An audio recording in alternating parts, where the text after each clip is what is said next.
దేవునికి స్తోత్రం. Hallelujah. Praise the Lord. ప్రభు పరిశుద్ధ గణనామానికి మహిమ కలుగునుగాక.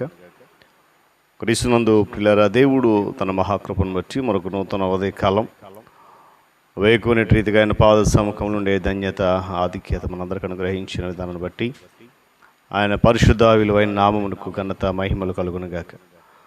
క్రీస్తునందు ప్రియులు, దైవజనులు, స్నేహితులు, విశ్వాసులు, సహోదరి సహోదరులు, ఈ కార్యక్రమాన్ని వీక్షిస్తున్న ఆత్మీయులందరికీ రక్షకుడైన యేసయ్య నామంలో ఉదయకాలపు శుభములు మరియు వందనాలు తెలియజేస్తున్నాను. మీరంతా బాగున్నారు కదండి? చాలా సంతోషం. రండి, ఈ దినం కూడా మిమ్మల్ని ప్రేమతో నేను ఆహ్వానిస్తున్నాను. అనుదిన అభివృద్ధి ఉదయకాలపు ధ్యానాలు అనేటువంటి ఆధ్యాత్మిక కార్యక్రమంలో నాతో పాటు పాలుభాగస్తులై వాక్యాన్ని ధ్యానించి దైవ ఆశీర్వాదాలు పొందండి. బైబిల్స్ దగ్గరలోనే కదా, తెరచి చూడండి. లేని పక్షాన్ని చదివే మాట విని గ్రహించి వాక్య ధ్యానంలో పాలుభాగస్తులు కండి. నేటి దిన ధ్యానవాక్యంగా హెబ్రీయులకు రాసిన పత్రిక 10వ అధ్యాయము 25వ వచనం నుండి చివరి మాటను చదువుతా ఉన్నాను. ప్రేమ చూపుటకును సత్కార్యములు చేయుటకును ఒకరినొకడు పురికొల్పోవాలని ఆలోచింతము. దేవుడు తన పరిశుద్ధ లేఖన మాటను మన కొరకు దీవించును గాక. తలలోంచి కన్ను మూసుకుని ప్రార్థన.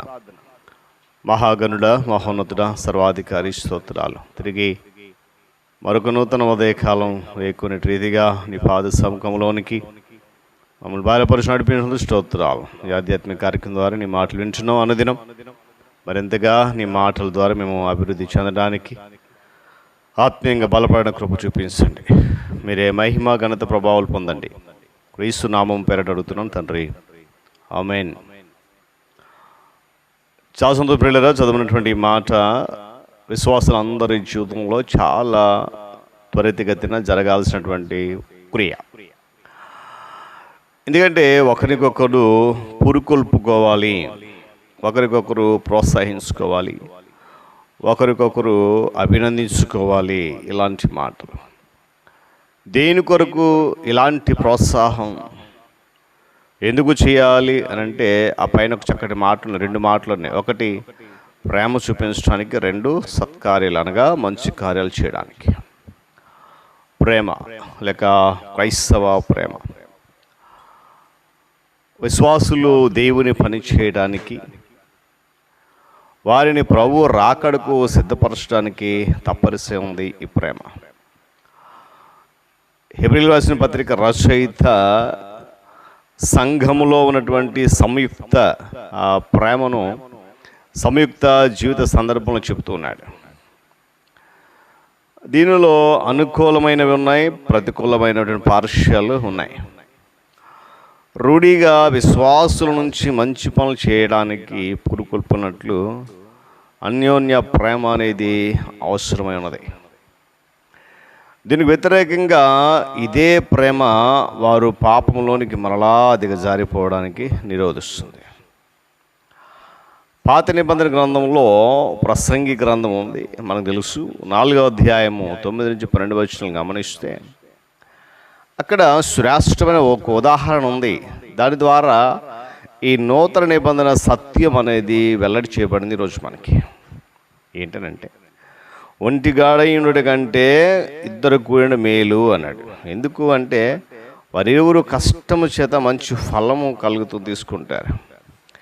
ఇది నిస్సంశయముగా అనగా మంచి పనులు చేయడానికి సంబంధించింది. ఆ తర్వాత వారు పడిపోతే తోడునవాడు లేపుతాడు, ఒంటిగాడు పడిపోతే లేవలేడు. ఎవడన్నా వచ్చి మీద పడిపోతే ఇద్దరు కలిసి వాడి మీదకి వెళ్తారు, కానీ ఒకడే ఉంటే ఏమి చేయలేడు. పడిపోవడం, మరి ఒక మీద పడడం, తెగిపోవడం, ఇలాంటి పదాలు వెనుకబడినటువంటి స్థితి కనపడతామండి.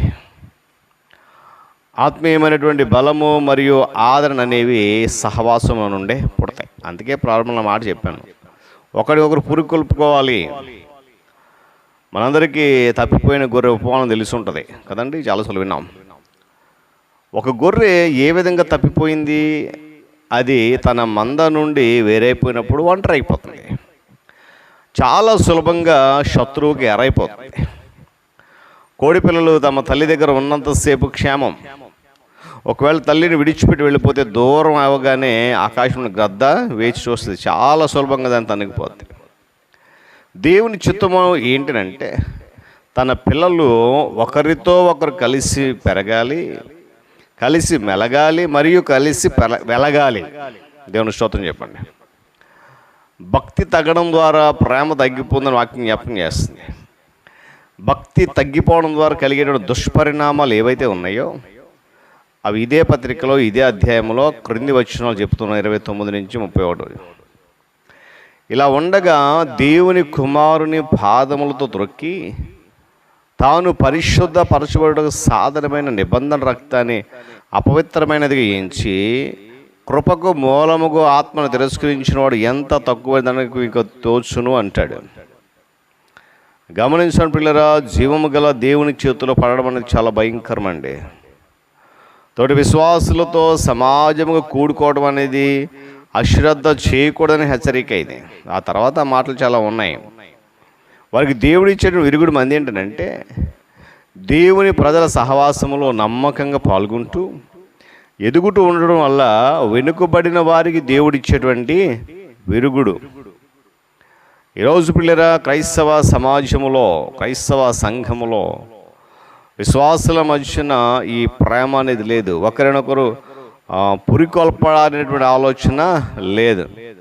ప్రతి విశ్వాసి ప్రేమను సహవాసములోని ఇతర సభ్యుల ద్వారా శ్రద్ధ వహించడం, ఆ క్రియలు వ్యక్తం చేయాలని చెప్పి దీని అర్థం. పిల్లరా, మనం ఆలయానికి వెళ్తున్నాం ప్రతి ఆదివారం, మంచిదే. ఎందుకు వెళ్తున్నామంటే టక్కన ఒక సమాధానం చెప్తుంది, దేవుని ఆరాధించడానికండి, ప్రార్థన చేసుకోవడానికి, పాటలు పాడడానికండి, మంచిదే. కానీ ఆరాధన వెళ్ళేది కేవలం ఆయన ఆరాధించడం మాత్రమే సరిపెట్టకుండా వచ్చినటువంటి విశ్వాస సమూహముతో మీ ప్రేమను, అనగా దేవుని ప్రేమను ప్రజలకు కనపరచాలనే ఆశయాలతో కూడా సంఘ ఆరాధనకు వెళ్ళాలి. ఆచారబద్ధంగా అభివందనం చేయడం లేదా షేక్ హ్యాండ్ చేయడం సరిపోదండి. యథార్థ హృదయముతో కుశల ప్రశ్నలు మొదటి మెట్టు.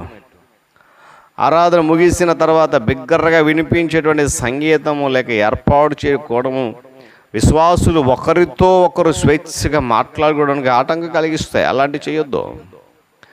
కాబట్టి పిల్లరా, ఆ ఆరాధనకు వచ్చినప్పుడు సిద్ధపాటు కలిగి ఆ ప్రేమ ఏదైతే ఉందో, మంచి పనులు ఏవైతే ఉన్నాయో వాటిని ఒక చేయడానికి ఒకరినొకరు పులుకొల్పుకుంటే చక్కని ఆ ఫలం అనేది, లాభం అనేది పొందుకుంటామనే విషయాన్ని జ్ఞాపకానికి ఉదయకాల సమయంలో ఆ సహవాసం ఉన్నటువంటి ప్రాముఖ్యతను గమనించినప్పుడు తప్పకుండా దేవుడు ఆ సహవాసం ద్వారా నిన్ను, నీ కుటుంబాన్ని దీవించడానికి సిద్ధంగా ఉన్నాడు.